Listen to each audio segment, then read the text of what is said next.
మాజీ సీఎం జగన్మోహన్ రెడ్డి విశాఖ వెళ్లనున్నారు. మధ్యాహ్నం 3 గంటలకు జగన్ విశాఖ చేరుకోనున్నారు. సింహాచలం ఆలయ వద్ద జరిగిన ప్రమాద ఘటనా స్థలాన్ని అలాగే బాధిత కుటుంబాలను జగన్ పరామర్శించనున్నారు.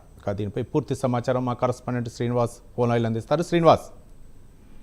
Thank you Ravi. అయితే సింహాచలం చందనోత్సవ కార్యక్రమంలో ఈరోజు తెల్లవారుజామున కూడా గోడకూలి 7 మృతి చెందిన ఘటనపై కూడా ఇప్పటికే మాజీ ముఖ్యమంత్రి వైసీపీ నేత జగన్మోహన్ రెడ్డి కూడా సమాచారం సేకరించారు. దీనిపై కూడా ఆయన తీవ్ర దిగ్భ్రాంతి వ్యక్తం చేశారు. ఆయన వైసీపీ పార్టీ తరఫున మృతుల కుటుంబాలు కూడా తన ప్రగాఢ సానుభూతి వ్యక్తం చేశారు. అయితే ప్రమాదంలో మృతి చెందిన వారిని అలాగే ప్రమాదంలో గాయపడ్డ వారిని కూడా ప్రభుత్వం ఆదుకోవాలని చెప్పేసి కూడా మాజీ సీఎం వైసీపీ నేత జగన్మోహన్ రెడ్డి ప్రభుత్వాన్ని కోరారు.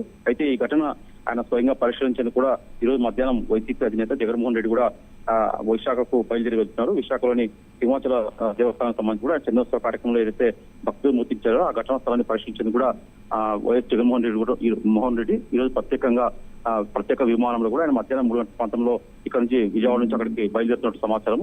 అక్కడ ఆయన ప్రత్యేక విమానంలో అక్కడ చేరుకున్నాక సింహాచలం ఘటన ఏదైతే జరిగిందో అక్కడ పరిశీలించి స్థానిక అక్కడ మృతుల కుటుంబాలు కూడా పరామర్శించే అవకాశం ఉంటుంది. అలాగే క్షతగాత్రం కూడా ఆయన పరామర్శించే అవకాశం ఉంటుందని చెప్పేసి కూడా వైసీపీ పార్టీ నేతృత్వం ఇప్పటికే దీనికి కావాల్సిన ఏర్పాట్లు కూడా స్థానిక విశాఖ వైసీపీ నేతలు అన్ని ఏర్పాట్లు చేస్తున్నారు. రవి.